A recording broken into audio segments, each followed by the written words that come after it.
Hello, it's Friday, December 13th, and it must be time for another legislative update from your North Carolina Medical Society. A lot of activity in D.C., not so much in North Carolina this week. A little bit quiet. A little quiet here, but that's not a bad A good thing after an 11-month session. That's right. But D.C. is going strong. You've all seen all the different stuff that's going on about impeachment. That's not what we've been so focused on. But the surprise billing piece and the finance package going through has been a top priority for us.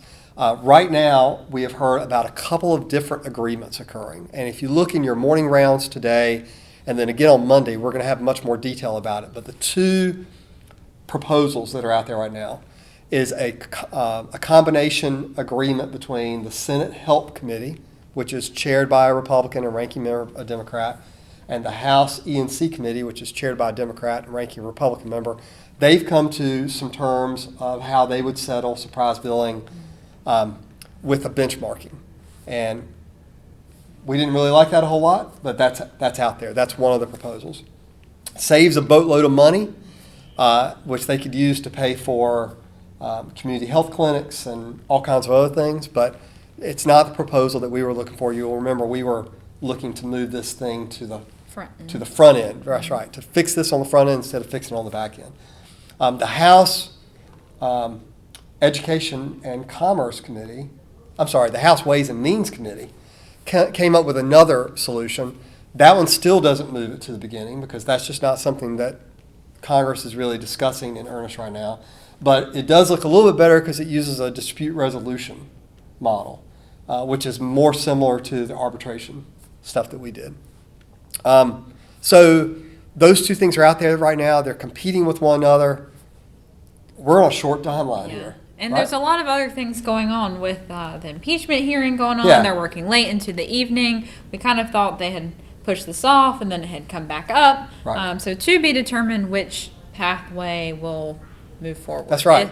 Or when. Yeah, I mean, they've even got people that are proposing these solutions that are saying we probably need to talk about this more in 2020. But a lot of bipartisan agreement on doing something, yes. Right? A lot of interest around this issue, so it's something we're following very closely. Absolutely. And I think it's been important for many of you to reach out through your national specialty societies that have been kind of on the ground in doing this through the AMA and their action alerts there to make sure that our congressional delegation understands we're paying attention to this.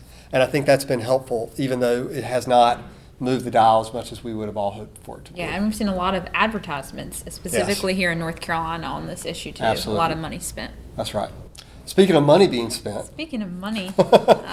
Lots of election stuff going on right now. Yeah, so we're still in the candidate filing process, and that will be open until December 20th. Mm-hmm. So there are even some incumbents that we believe will be filing that we have not seen file yet. So that's something that we're following very closely. Yeah, still hopeful that a few more doctors will also choose to throw their hat in the ring. Mm-hmm. And as soon as that filing closes up in December, we'll put together a summary and get that out to you right after the first of the year so you can be up to date on NCMS members, mm-hmm. other physicians, physician spouses, PAs that are PA spouses that are going to be running for office next year. And another plug, if you have not given yet to the NCMS PAC, or if you have already given, please consider us in your year-end giving contributions.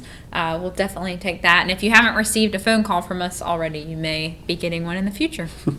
So we thank you very much for paying attention today. We're getting close to the end of the year, so I think we'll probably end up bringing one more video to you next week, which will be, as Sue Ann said, really close to the filing deadline. And then we'll come back to you again after the first of the year and get you ready, because don't forget, our session continues beginning on January 14th. So Can't wait. That's right. Have a great week, and we'll bring you one more update at the end of next week. Take care.